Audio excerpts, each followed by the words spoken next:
అదే RTV app వార్తల్ని క్షణాల్లో చదివే అవకాశం ఉంటుంది. ఒక న్యూస్ పేపర్, ఒక టెలివిజన్ ఛానల్ మీ చేతుల్లో ఎప్పుడూ ఉంటాయి.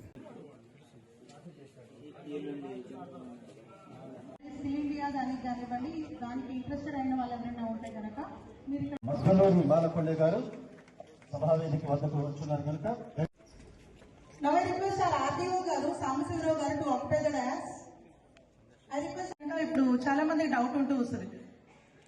ఇంటర్వ్యూ ప్రిపేర్ అవుతున్నాము, ఉండాలి. దీనికి సంబంధించి free accommodation, food, medical facilities, ప్రతి ఒక్క క్వాలిఫికేషన్ కి మ్యాచ్ అయ్యేటట్టుగా ఇక్కడ మనకి కంపెనీస్ అనేవి ఇక్కడ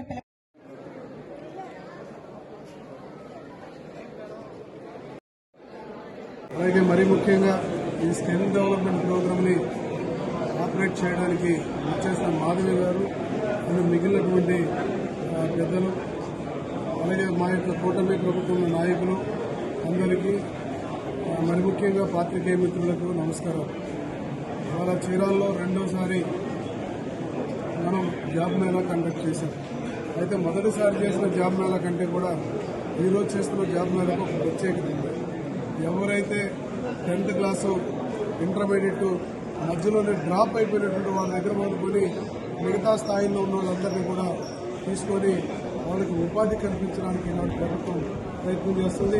ముఖ్యంగా నాడు లోకేష్ బాబు గారు ఏదైతే మాట్లాడారో దాని నిమిత్తం ఈరోజు యావత్ మొత్తం వ్యవస్థలన్నింటినీ కూడా మూవ్ చేసి, అధికారులందరినీ కూడా మూవ్ చేసి, మరి అలాగే రాజకీయ నాయకులందరితో కూడా కలిపి ఇవాళ ప్రతి నియోజకవర్గంలో ఈ స్కిల్ డెవలప్మెంట్ ప్రోగ్రాం ద్వారా అనేక మంది నిరుపేదలు, మరి బలహీనులుగా మిగిలిపోయిన వాళ్ళందరి కోసం ఈ రోజున ఈ ప్రోగ్రాం కండక్ట్ చేయడం జరిగింది.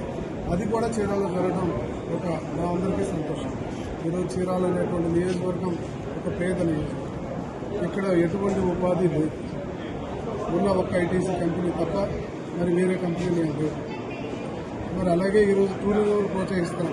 ఒక హ్యాండ్లూమ్ టెక్స్టైల్ పార్క్ కూడా రావడం జరిగింది. అలాగే క్రిటికల్ కేర్ వచ్చింది మనకి. అలాగే ఒక ఆటో నగర్ను కూడా తీసుకురావడం జరిగింది.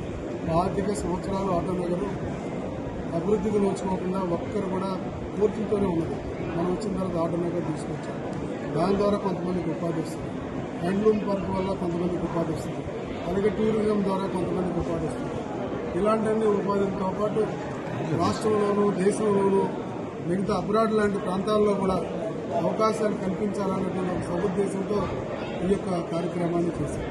అయితే మీ అందరూ తెలుసు, మా నాయకుడు నారా చంద్రబాబు నాయుడు గారిని కేవలం ఇదే స్కిల్ డెవలప్మెంట్ ప్రోగ్రాం వల్ల స్కిల్ డెవలప్మెంట్ ఒక మాయా, స్కిల్ డెవలప్మెంట్లో అవినీతి జరిగిందని చెప్పేసి నాడు జగన్మోహన్ రెడ్డి 53 రోజుల పాటు మా యొక్క చంద్రబాబు నాయుడు గారిని జైల్లో పెట్టారు. దాని కర్మే ఈరోజు జగన్మోహన్ రెడ్డి గారు ఏది మాట్లాడలేకుండా ప్రజలకు దూరమైన పరిస్థితి వచ్చింది. ఎవరైనా సరే ఒకటే గుర్తుపెట్టుకోవాలి, సహాయం చేసే వాళ్ళని ఎవరు మర్చిపోరు. ప్రజలు కూడా ఇవాళ పెద్ద ఎత్తున ఈ కూటమి ప్రభుత్వానికి మద్దతు ఇస్తుంది. దేనికి ఇస్తుంది అంటే వాళ్ళకి ఉపాధి విషయంలో కానీ, సంక్షేమ విషయంలో కానీ, డెవలప్మెంట్ విషయంలో కానీ అన్నింటిలో కూడా ప్రోత్సహిస్తుంది. ఖచ్చితంగా ప్రతి ఒక్క విషయంలో కూడా ఛాలెంజ్గా తీసుకుంది. మా నాయకులను కూడా ఎప్పటికప్పుడు హెచ్చరిస్తూ ఏ నియోజకవర్గాన్ని ఒక దిక్సూసిలాగా నారా చంద్రబాబు నాయుడు గారు, లోకేష్ బాబు గారు, పవన్ కళ్యాణ్ గారు ఎప్పటికప్పుడు మాకు ఉపదిస్తూనే ఉన్నారు. కాబట్టి ఆ పద్ధతిలో, ఆ క్రమంలో ఈరోజు జరుగుతున్నటువంటి ఈ జాబ్ మేళాలో ఎక్కువ మందికి అవకాశాలు వచ్చి వాళ్ళు వాళ్ళ కుటుంబాలు సంతోషంగా ఉంటాయని చెప్పేసి నేను ఆశిస్తున్నాను. Local to global news at your fingertips. మీ చేతిలో ఒక ఆయుధం. Download R TV app. Media legend Ravi Prakash is back.